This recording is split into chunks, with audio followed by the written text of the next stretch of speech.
પંચમહાલ પૂર્વ વિસ્તારમાં પણ વાતાવરણમાં પલટો આવ્યો, જાણે કે ચોમાસું ડોક્યું કરતું હોય એમ વાદળો છવાયા. સાબરકાંઠા જિલ્લામાં પણ વરસાદી માહોલ છવાયો. ભર ઉનાળે વાદળછાયા વાતાવરણ સાથે હળવો પવન ફૂંકાયો, જેના કારણે લોકોને ગરમીથી છુટકારો મેળવ્યો. આ બાજુ આગ ઓગતું અમદાવાદના આકાશમાં વાદળો છવાયા. જાણે વરસાદ લઈને વાદળો આવ્યા હોય તેમ અમદાવાદના આકરા તાપની બદલે વાદળછાયું વાતાવરણ છવાતા લોકોને ગરમીથી રાહત મળી. સાથે રાત્રે 15 થી 20 કિલોમીટરની સ્પીડે પવન ફૂંકાયો હતો. અમરેલી જિલ્લામાં અચાનક વાતાવરણમાં પલટો છે. ખાંભા ગીરના ગામડાઓમાં ભર ઉનાળે વરસાદ જોવા મળ્યો છે. ખડાધાર, પીપળવા સહિતના ગામોમાં વરસાદી ઝાપટા જોવા મળી રહ્યા છે. ગરમી અને ઉકળાટ વચ્ચે કમોસમી વરસાદથી ઠંડક છે. સવારથી અમરેલી જિલ્લાના વિસ્તારમાં વાદળછાયું વાતાવરણ હતું, પરંતુ સાંજ થતા અનેક વિસ્તારોમાં વરસાદ વરસી પડ્યો હતો.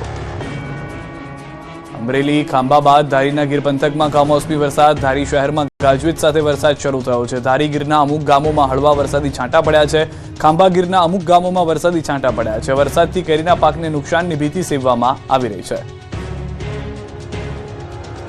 ભુજ અંજારના ગ્રામ્ય વિસ્તારોમાં પણ વરસાદ. હીરાપર, મોડસર, મોખાણા સહિતના વિસ્તારોમાં વરસાદ. ભારે પવનની સાથે વરસાદથી વાતાવરણમાં ઠંડક પ્રસરી ગઈ છે. અમુક સ્થળે કરા સાથે વરસાદ વરસ્યો હોવાની પણ જાણકારી છે. અંજારમાં અષાઢી માહોલ આપ જોઈ રહ્યા છો. કરા સાથેનો વરસાદ ભર બપોરે જોવા મળ્યો હતો. સાંજ થતા વરસાદની તીવ્રતા વધી હોવાની પણ જાણકારી છે. કચ્છનાથી આ દ્રશ્યો સીધા અમે આપને બતાવી રહ્યા છે. અમુક સ્થળો પર જે કરા સાથેનો વરસાદ થયો છે તેના દ્રશ્યો પણ આપ જુઓ. હવામાનની જે આગાહી હતી તે પ્રમાણેની આગાહી પ્રમાણેનો વરસાદ ગુજરાતના કેટલાક વિસ્તારોમાં જોવા મળી રહ્યો છે, પરંતુ મે મહિનામાં કરા સાથેનો વરસાદે સૌ કોઈને ચોંકાવી દીધા છે. તો રાજકોટના ગ્રામ્ય વિસ્તારમાં કમોસમી વરસાદ. જામકંડોરણા તાલુકાના ગામોમાં અચાનક વાતાવરણ પલટાઈ ગયું હતું. ખજુડા, ચરેલ અને બાલાપર સહિતના ગામોમાં કમોસમી વરસાદ ખાબક્યો છે. આકરા તાપ અને ઉકળાટ બાદ વરસાદથી લોકોને ગરમીમાં રાહત મળી છે, પરંતુ જે વરસાદ લઈને આવ્યો છે ખેતી પાકોને નુકસાન થઈ શકે છે તેની ભીતિ પણ સેવવામાં આવી રહી છે. કેટલાક વિસ્તારોની અંદર તો ભારે પવન ફૂંકાતો પણ જોવા મળી રહ્યો છે. મિની વાવાઝોડું જાણે તાટક્યું હોય તે રીતે તોફાની પવન સાથે વરસાદ જે છે તે વરસ્યો હતો. તો ગીર જંગલ અને તુલસીશ્યામ આસપાસના વિસ્તારોમાં પણ વરસાદ થયો છે. ભારે ગરમીના બફારા બાદ અચાનક વાતાવરણ પલટાયું હતું. વાતાવરણમાં પલટાતા કમોસમી વરસાદ વરસ્યો હતો. કમોસમી વરસાદથી તુલસીશ્યામના આહલાદક દ્રશ્યો પણ સર્જાયા હતા. રાજકોટથી સમાચાર. ગોંડલ તાલુકાના ગ્રામ્ય વિસ્તારોમાં કમોસમી વરસાદ થયો છે. ગોંડલ તાલુકાના દાળિયા ગામે કરા સાથે વરસાદ થયો છે. દાળિયા, વાડદરી, વાવડી, મોટા મહિકા સહિતના ગ્રામ્ય વિસ્તારોમાં જોરદાર પવન સાથે વરસાદ વરસ્યો હોવાની જાણકારી મળી રહી છે. તો વરસાદ સાથે ભારે પવન પણ ફૂંકાતો જોવા મળી રહ્યો છે. વરસાદ સાથે ભારે પવનને કારણે દ્રશ્યો પણ આપ જો ગોંડલ તાલુકાના દ્રશ્યો અમે આપને બતાવી રહ્યા છે. ગોંડલ તાલુકાના ગ્રામ્ય વિસ્તારોમાં વરસાદ જે છે તે યથાવત જોવા મળી રહ્યો છે. રાજકોટના કેટલાક વિસ્તારના વાતાવરણમાં પલટો આવ્યો છે. રાજકોટના અમુક વિસ્તારમાં છૂટાછવાયા છાંટા પડ્યા છે. કાલાવાડ રોડ, રૈયા ચોકડી સહિતના વિસ્તારમાં વરસાદી ઝાપટું પડ્યું છે. હવામાન વિભાગે કરી હતી કમોસમી વરસાદની આગાહી. રાજકોટમાં અચાનક કેટલાક વિસ્તારોમાં તાપમાનમાં પણ ઘટાડો નોંધાયો છે. તો અંબાજી પંથકમાં વાતાવરણમાં એકાએક પલટો આવ્યો છે. વાવાઝોડા જેવી પરિસ્થિતિ જોવા મળી રહી છે. ધૂળની ડમરીઓ ઉડી હતી. વાતાવરણમાં અચાનક બદલાવ છે. ગરમીથી પણ આંશિક વાતાવરણને ઠંડક જોવા મળી રહી છે.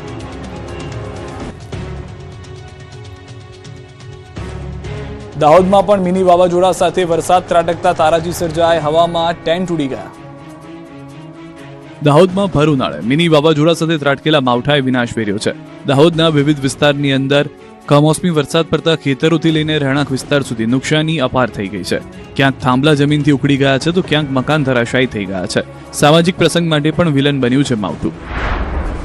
જ્યારે દાહોદના સુખસર ખાતે મુસ્લિમ સમાજનો કાર્યક્રમ ચાલી રહ્યો હતો ત્યારે જ તોફાની પવન સાથે કમોસમી વરસાદ ખાબકતા નાસભાગ મચી ગઈ.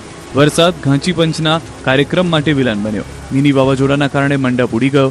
મંડપ જમીનદોસ્ત થઈ ગયો. કેટલાક ટેન્ટ ઉડી ગયા, જેથી લોકો એક સુરક્ષિત જગ્યાએ ભીંજવતા બચવા માટે તાડપત્રી લઈને ઉભા રહેતા નજરે પડ્યા.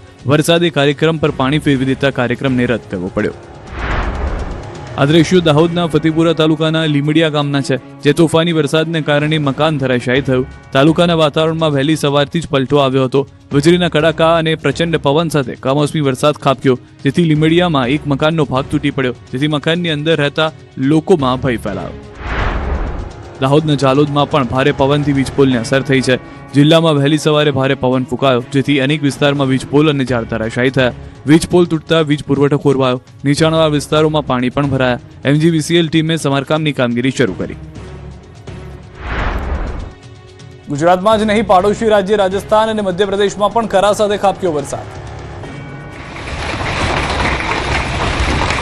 રાજસ્થાનના ઉદયપુર જિલ્લાના સાયરા પંથકમાં અચાનક મોસમનો મિજાજ બદલાયો. ભાનપુરા, મગ્ગા, ઢીકોડા અને રણકપુર સહિતના આસપાસના વિસ્તારોમાં ગાજવીજ સાથે ભારે કરા પડ્યા. અંદાજે 2 કલાક સુધી સતત પડેલા કરાને કારણે રસ્તાઓ અને ખેતરોના બરફની સફેદ ચાદર છવાઈ ગઈ. ભારે વરસાદ અને ફૂંકાયેલા વાવાઝોડાને કારણે જોરમાં સહિતના અનેક ગામમાં મકાનોના પતરા ઉડી ગયા, જેના લીધે ગ્રામજનોને આર્થિક નુકસાન વેઠવું પડ્યું. કરા પડવાને કારણે જનજીવન પણ પ્રભાવિત થયું અને લોકોને અવરજવરમાં ભારે મુશ્કેલીનો સામનો કરવો પડ્યો. જોકે કાળઝાળ ગરમી અને બફારામાંથી પરેશાન લોકોને આ વરસાદથી રાહત મળી છે અને વાતાવરણ ખુશનુમા બની ગયું છે. પરંતુ બીજી તરફ ખેતરોમાં ઉભેલા શાકભાજી અને પાકને ભારે નુકસાન થવાની ભીતિ સેવાઈ રહી છે, જેના કારણે ખેડૂતોની ચિંતામાં પણ વધારો થયો છે. રાજસ્થાનમાં ફરી એકવાર વરસાદે વારો પાડી દીધો છે. અજમેર ઉપરાંત બ્યાવર સહિતના અનેક વિસ્તારોમાં પવનના સુસવાટા સાથે વરસાદ ખાબક્યો. આ દરમિયાન અનેક વિસ્તારોમાં કરા પણ પડ્યા, જેના કારણે સામાન્ય જનજીવન સંપૂર્ણ અસ્તવ્યસ્ત થઈ ગયું. આ વરસાદથી સામાન્ય જનતાને ગરમી અને બફારાથી રાહત મળી છે. છેલ્લા 3 દિવસથી રોજ સાંજે તેજ પવન સાથે થઈ રહેલા વરસાદને કારણે દિવસના તાપમાનમાં ઘટાડો આવ્યો છે, સાથે જ રાત્રિના તાપમાનમાં પણ 8 ડિગ્રી જેટલો ઘટાડો થયો છે. બ્યાવર જિલ્લાના અનેક વિસ્તારોમાં વરસાદ પડ્યો છે, તો પિસાગણ સબ ડિવિઝનમાં પણ વરસાદે લોકોને પરેશાન કર્યા છે. મધ્યપ્રદેશના વિંધ્ય પંથકમાં મોસમનો